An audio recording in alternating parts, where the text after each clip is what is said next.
There's a lot of bickering going on the left and the right as to whether these text messages sent between the shooter and the roommate are real. And here's what I have to say to address this. Number one, we know that Kanks, the president of the United States, has lied his entire life and manufactured evidence and has even been found liable in court for cooking the books on his own personal finances. We know that's true. We know that he called the Georgia head of, I think it's the Secretary of State, to ask for 11,000 votes. And we could go on and on. I could sit here and start talking now about all the times he's wanted to lie or wanted people to lie for him. Enter Trump 2.0. Any guardrail is gone, and you don't just have the bench, you have the flea bag bottom feeders surrounding the king flea bag bottom feeder. And they desperately want this issue with Charlie Kirk to be their Reichstag fire so that they can erode civil rights. We here think it is a perfectly reasonable conclusion to say that we need to question the veracity of every document that comes out of this fascist regime. And that includes the text messages between the shooter and the roommate. Put up the first tweet. Adam Cochran has some tweet analysis on this, and I think it's worthy of a share. He says, wow, according to a reporting by the New York Times, the suspicious text messages between Tyler Robinson and his partner were reproduced for the charging document, raising even more questions about their authenticity. Not only do they not sound like a 22-year-old gamer, but no one has seen any timestamps. We don't know if they were text messages on another platform like WhatsApp, Discord, Telegram, and most importantly, we don't know if they are paraphrased. For all we know, the FBI interrogated Robinson's partner under what they called aggressive interrogation posture, which Kash Patel admitted that that's the posture that they used. Under coercion, he could have recounted text and then they reconstructed them, meaning the FBI. Adam goes on to say, normally, especially in a case pursuing capital punishment, we'd expect these text messages provided in full form, not cut, not paraphrased, not reproduced, and certainly not sounding like it was written by a 40-year-old cop. And lastly, he says, where are the original text messages? Why aren't they included? Is any text missing from these that would change the tone or meaning? What are the timestamps? Do these texts even exist at all? This is another major screw up by the FBI that majorly risks this case. And I agree with Adam here. I thought when I first saw those, I'm not buying it. I'm absolutely not buying it. Now, if this were a different administration, I don't question authority. I'm a very progressive person, but I genuinely believe in the institutions and that they want to put out the truth. Now, we could go on and on about how, to Black people earlier in our country's forming, that evidence was manufactured against them, and I'm not denying that. But I think when anything comes out of this fascist regime where he wants to cook the books on financial numbers, he's mad at Fox News right now because they found a poll that over 52% of Americans think the economy is going in the wrong direction.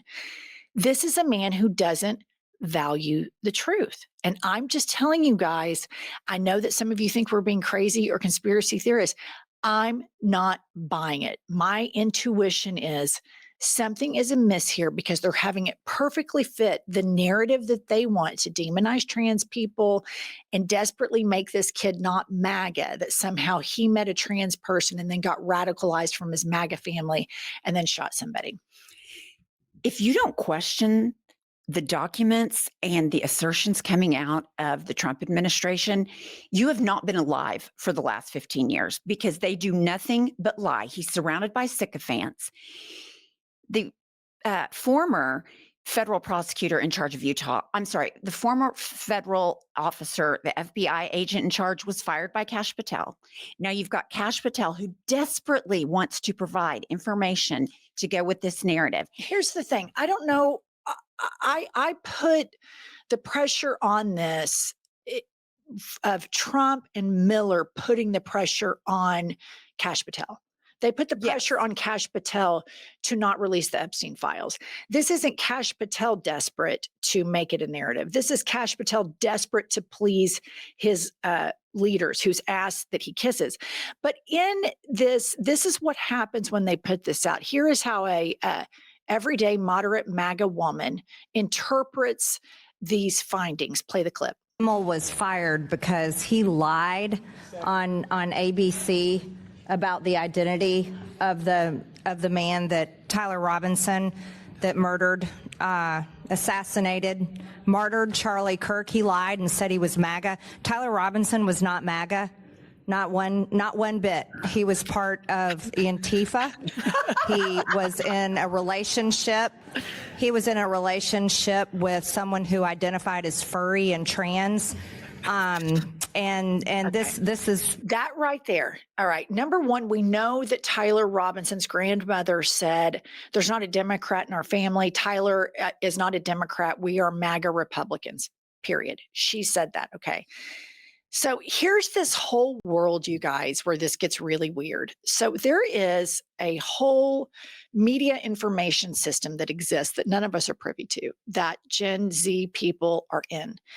And in that world, in that ecosystem, it gets very blurry. So we did an episode, a few days ago about the Groypers, who are the followers of Nick Fuentes. And these are neo-Nazis, white supremacists, massively misogynistic, so much so that they are self-confessed incels. Well, within this group, and there's photographs you can Google of Nick Fuentes hanging out with a cat boy. And a cat boy is a male that presents kind of feminine.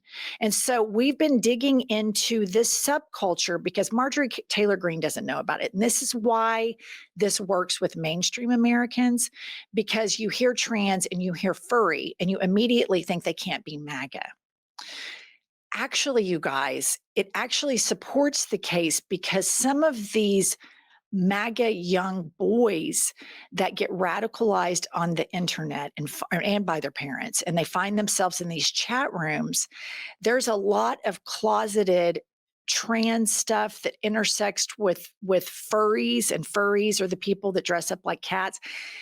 If we had a competent FBI, we would be having press conferences where they would be explaining these subcultures to us to get to the bottom of this radicalization. But I'm going to let this person who is explaining it on TikTok explain it to you all right here.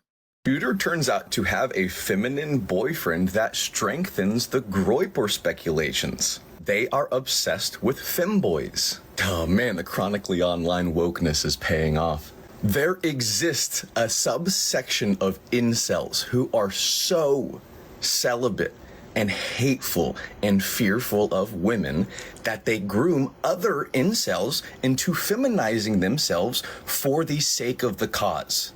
They call themselves operators and cosplay as characters like Ghost from Call of Duty and other very, very militarized characters in gear just to take that gear off and then being all ooh or oh whoa, hey, look at that. To be more specific, because I know a lot of you are actually looking for information, they wear military cosplays, but underneath those cosplays are like lingerie and knee-high socks. There's even a subsection of femcel who does the same thing, and the Groypers hate them.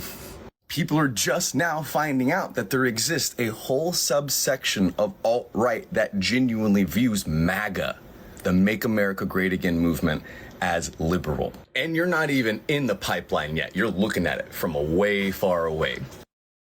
Okay, so this is what I think is where legacy media and obviously the FBI are failing us, because the bulge, look at this bulge, OWO, this is like what this guy is talking about, this type of cosplay.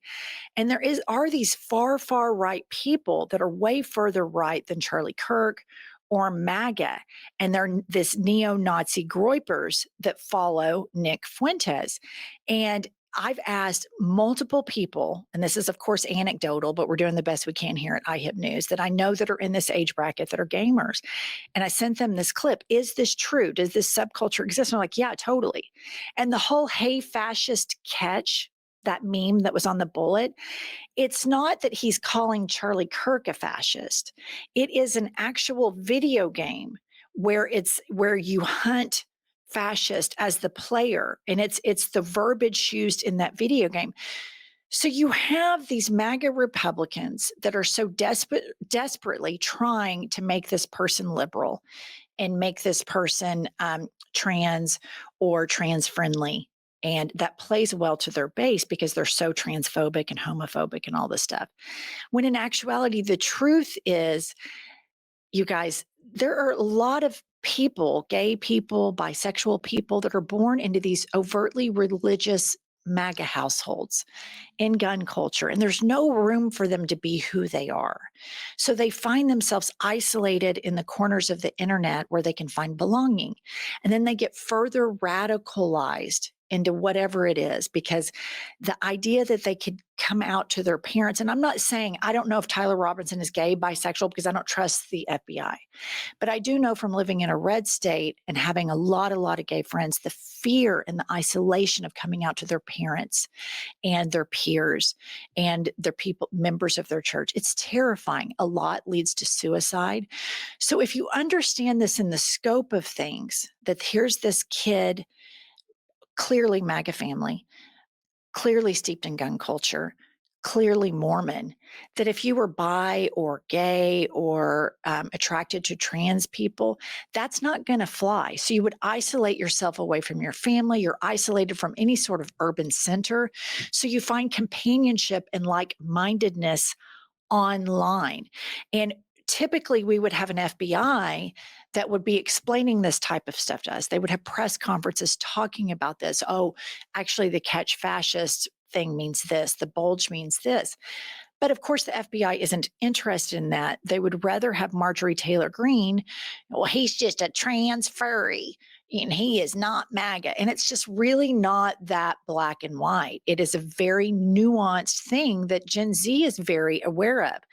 Which brings me to my final clip, which is Nancy Mace. And the reason that it's so important for them to peg this on a trans person is because anti-trans sentiments and transphobia are so alive and well in the MAGA movement. It's something that they can all agree. Let's pick on the most marginalized people we can, and let's bully them. And then that's not enough. Let's have the government bully them. And then let's unleash these unhinged congresswomen to bully.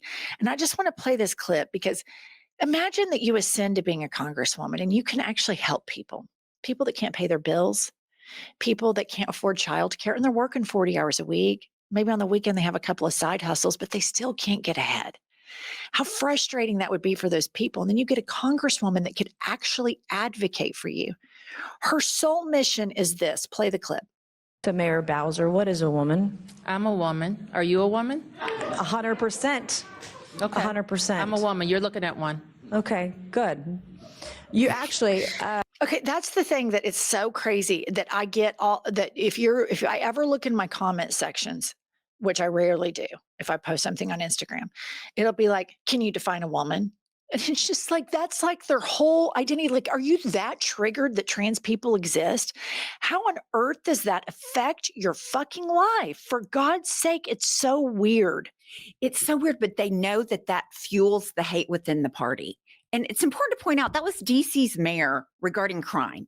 Right. But I mean, so that makes no sense why she does this. And she is horrible to trans people. So it's just, these are the people that want to hurt other people and dehumanize other people. And they feel emboldened. And so Nancy Mace, instead of helping people or raising the minimum wage, is turning around asking the DC mayor if she's a woman. Like, shut the fuck up.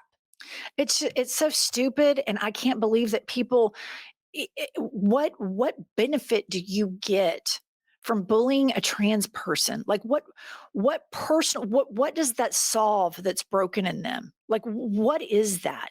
I mean, of course, there's always been just outrageous bigotry and xenophobia. But this seems to be like their main focus. All right, listen, I think this whole shit about the groypers and the video game memes is a very underreported story. I'm still calling bullshit on these text messages, and to people on the left that are calling out people on the left that are questioning this. that are saying you shouldn't be questioning this. I would say back to you, why do you keep believing Trump? Why do you think this man has earned the right for us to believe the information that comes out? They purged anybody in the FBI and it's all loyalists now. So, I mean, I just think that's a crazy, crazy thing to just trust everything that comes out of this administration. I think that is a very dangerous, dangerous time. And I think anytime somebody is critically thinking or asking questions, I think that should always be welcomed and encouraged. That's all we have for this episode. We'll be back later with more news.